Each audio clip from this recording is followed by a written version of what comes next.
네, 반갑습니다. 한 주간 잘 지내셨나요? 우리 오늘은 하워워스와 윌리몬의 주여 기도를 가르쳐 주소서의 9장 나라와 권세와 영광이 아버지께 영원히 있사옵나이다 라는 장을 우리 함께 보도록 하겠습니다. 주기도문에서는 맨 마지막 구절이죠. 나라와 권세와 영광이 아버지께 영원히 있사옵나이다. 그리고 그 다음은 아멘으로 맞춰지고 있는데 그 전에 나라와 권세와 영광이 아버지께 영원히 있사옵나이다라는 이 마지막 구절을 우리가 함께 보도록 하겠습니다.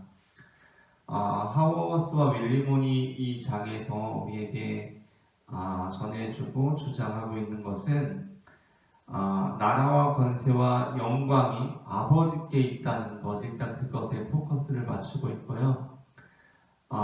그러한 면에서 우리가 추구하고 있는 이 나라, 우리가 추구하고 있는 권세, 우리가 추구하고 있는 이 영광이라는 것은 분명 세상적으로 추구하는 것과는 다른 것이라고 강조하고 있어요. 그러니까 우리가 하나님을 믿는다고 하면서도 사실 똑같이 세상 사람들과 똑같은 나라, 세상 사람들과 똑같은 영광, 세상 사람들과 똑같은 권세를 추구하기가 쉽거든요. 그러니까 우리가 원래 하나님 믿기 전에 하나님을 알지 못하던 때 그냥 우리가 세상 사람들과 별반 다를 것 없이 살아갈 때 추구하는 것, 그러니까 하나님 믿지 않는 사람들이 추구하며 살아가는 것을 우리가 하나님을 믿게 되면서 어떻게 되죠? 하나님을 믿게 되면서 추구하게 되는 나라는 분명 다른 나라가 되어야 되고, 하나님을 믿게 되면서 추구하는 권세와 영광은 분명 다른 권세와 영광이 되는 것인데, 그게 아니라 우리가 똑같이 하나님을 통해서 그 세상 사람들이 추구하는 것을 똑같이 얻으려고 하는 모습, 그것은 분명히 잘못된 모습이다라는 것입니다. 그렇게 될 때 우리가 하나님을 믿는다라는 것은 이전에 똑같이 추구하던 세상적인 나라와 권세와 영광을 추구하기 위한 하나의 도구가 될 뿐이죠. 말 그대로 도깨비방망이, 어떤 기계장치로서 자판기 같은 하나님이 되는 겁니다. 그것이 아니라 분명히 다른 것이다라고 하워스와 윌리몬이 말하고 있고, 과연 그 영광, 그 권세, 그리고 그 나라가 무엇인지 이제 같이 나누고 있는데요. 그래서 161페이지에 보면 바로 시작부터 이렇게 말하고 있죠. 예수께서 가르쳐 주신 기도의 종결 부분에 도달한 지금 우리는 다시 한번 정치화 대면한다. 주기도는 우리로 하여금 하나님의 메시아 예수의 정치적 의미를 이해하도록 훈련하는 기도다. 한 왕과 그의 나라에 대한 충성서약은 다른 왕과 다른 나라에 대한 충성과 양립할 수 없다는 겁니다. 우리가 하나님께 우리의 삶의 충성을 서약했다면 우리는 다른 왕에게도 우리의 충성을 서약할 수 없다는 거예요. 그러면서 이제 하워워스가 예수님께서 광야에서 시험받았던 그 내용을 통해서 우리가 추구하는 나라와 권세와 영광이 무엇인지 이제 우리에게 전해주고 있는데요.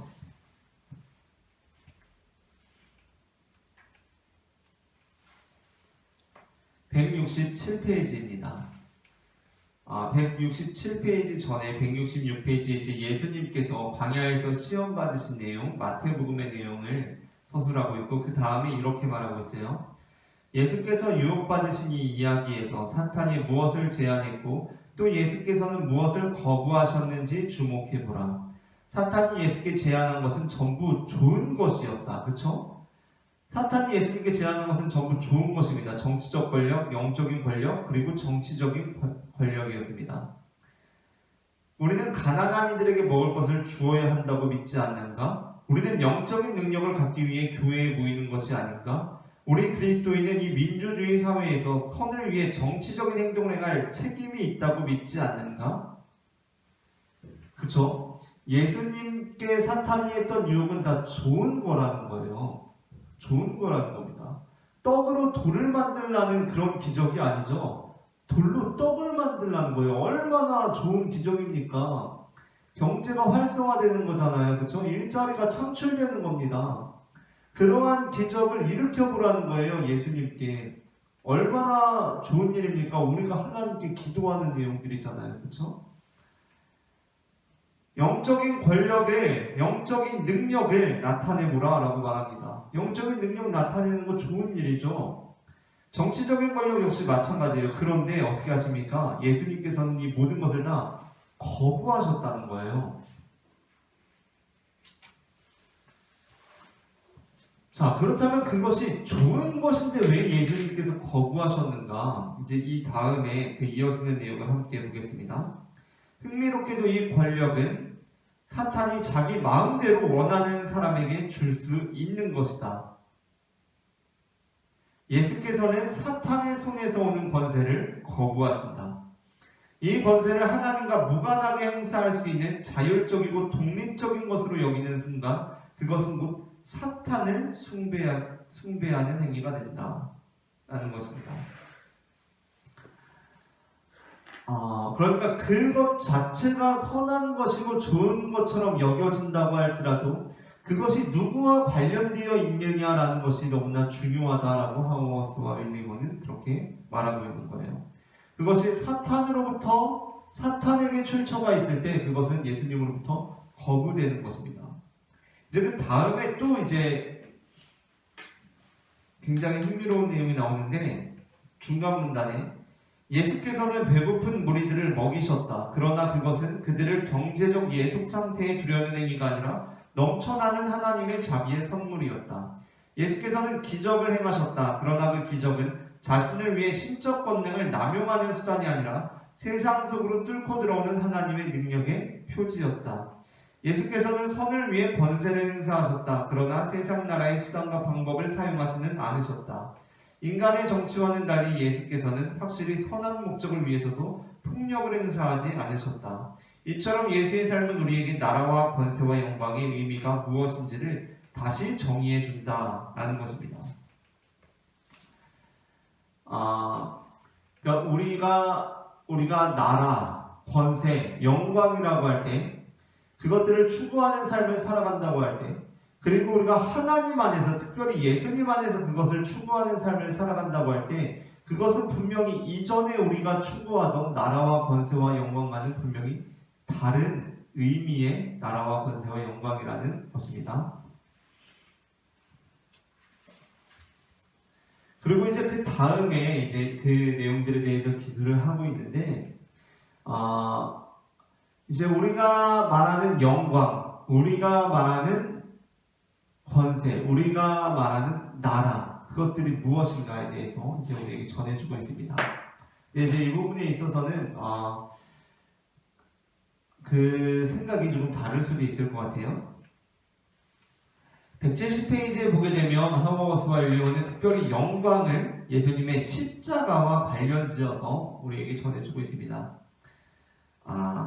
자, 이 영광을 십자가와 관련지어서 우리에게 전해주고 있다는 거예요. 요한복음을 보면 예수께서는 빈번히 자신이 영광받을 시간에 대해서 말씀하신다라고 하면서 그것이 곧 십자가를 지시는 것이라고 이렇게 전해주고 있죠. 170페이지 맨 마지막에서 둘째 줄 영광이 피 흘리는 십자가로 정의되는 나라는 분명 독특한 나라다라고 전해주고 있습니다. 그러면서 이제 순교자들에 대해서 우리에게 순교자의 이야기를 들려주고 있어요.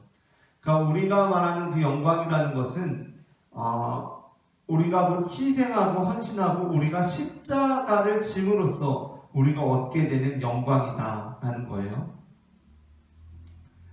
그리고 그 영광이라는 것이 곧 십자가다라는 건데 여기에서는 이제 이 순서를 어떻게 놓느냐가 굉장히 중요할 것 같아요. 그러니까 우리가 생각하는 영광 그것이 곧 십자가다라고 생각하는 것과 우리가 짊어지고 있는 이 십자가 이것이 곧 영광스러운 일이다라고 생각하는 것은 우리 삶에서 전혀 이제 다른 방향으로 나아갈 수가 있거든요.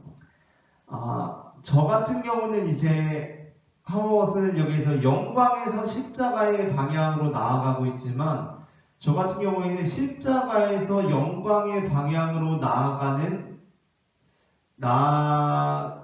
가는 시각을 저는 가지고 있다고 그렇게 생각이 되는데요.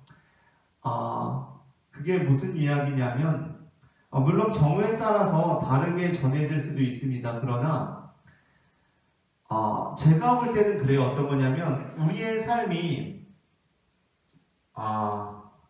평탄하고 우리의 삶이 늘 만족스럽고 우리의 삶에 정말 영광스러운 일들, 세상적인 말로 해서 영광스러운 일들이 가득 찰 때 그럼에도 불구하고 인간이라는 존재는 참으로 특이한 것이 뭐냐면 그럼에도 불구하고 굉장히 절망적인 상황에 들어갈 수가 있거든요. 그러니까 우리 인간의 심리라는 것이 굉장히 묘하죠. 뭐냐면 우리는 기쁠 때 기뻐하고 슬플 때 슬퍼하기도 하지만 또 굉장히 희한한 것은 뭐냐면 우리는 충분히 기뻐할 만한 상황 속에서도 그다지 기쁘지 않은 경험들을 하게 된단 말이에요. 그렇죠? 그러니까 삶이 충분히 평탄하고 다른 사람들이 볼 때는 남부러워할 만한 삶인데 충분히 영광스러워할 만한 삶인데 그 삶이 굉장히 절망적인 삶으로 여겨질 수 있다는 겁니다. 그 사람 개인에게는 충분히 평탄한 삶인데도 남들이 볼 때는 충분히 괜찮은 삶인데도 그 사람은 굉장히 절망을 경험하고 있을 수 있단 말이에요. 그러한 상황 속에서는 영광에서 십자가로의 방향이 굉장히 의미가 있을 수 있어요. 왜냐하면 십자가가 우리의 구원이 되기 때문입니다. 왜냐하면 그러니까 그것은 무엇이냐면 고통 속으로 들어가는 거거든요. 고통 속으로. 그러니까 주님께서 주신 십자가, 희생과 헌신의 삶으로 나아가는 거예요. 제가 예전에 한번 설교 때에도 그러한 내용을 다루었던 것 같은데 남들이 볼 때는 굉장히 풍족한 삶을 살지만 어떤 우울증이나 이런 심리적인 문제로 인해서 굉장히 고통 중에 있던 한 사람이 인생을 끝내기로 결정을 하고 이렇게 가던 중에 자신의 생각이 바뀌고 나눔의 기쁨을 발견하고 거기에서 이제 자신의 것을 나누는 삶으로 그렇게 나아갈 때 그 사람에게 구원이 찾아오는 그러한 내용을 한번 다루었던 적이 있습니다. 그러한 맥락에서는 우리가 영광에서 십자가로 나아가는 것이 우리의 삶의 구원이 될 수 있어요. 그렇게 저도 그러한 맥락에서는 그렇게 설교를 하기도 했고요. 그러나 우리가 또한 십자가에서 영광으로 나아가는 것이 굉장히 중요하다는 것은 무엇이냐면 우리 삶에 이해할 수 없는 고통이 찾아올 때가 있습니다. 그렇죠? 우리 삶에 십자가가 짊어지게 될 때가 있단 말이에요. 그럴 때 우리는 그 십자가를 어떻게 받아들여야 하는가? 우리는 결국에는 십자가를 추구하는 삶을 사는가, 영광을 추구하는 삶을 사는가? 우리는 십자가 속에서도 우리는 우리 삶에 주어진 그 영광을 바라보며 나아갈 때 그것이 굉장히 중요하다라는 거. 그리고 예수님께서도 여기에서 이제 요한복음을 들고 있지만 우리가 지난주에 예수의 십자가라는 설교를 통해서 제가 담아내고자 했던 그 내용이라는 것은 무엇이냐면 우리가 십자가를 단순히 십자가로 보아야 할 것이 아니라 십자가를 영생과 영광과 부활의 관점에서 보아야 한다. 그리고 그렇게 될 때 우리의 십자가는 하나의 과정으로서 영광을 위한 과정으로서 의미를 지닐 수 있다라는 거였거든요. 그러한 맥락에서 약간 우리가 어떤 주어진 상황 속에서 우리의 입장이 다를 수 있고 우리가 어떻게 하나님의 말씀을 받아들여야 할지 새겨야 할지 조금 다를 수 있지만 어쨌든 하모머스는 그 영광이고 십자가다라는 방향으로 나아가고 있다는 거예요. 그리고 이제 마지막으로 하모머스가 나라에 대해서 말을 하는데 우리가 그 하늘나라라고 할 때 하나님의 나라라고 할 때 하나님 나라 하늘나라 같은 말이거든요.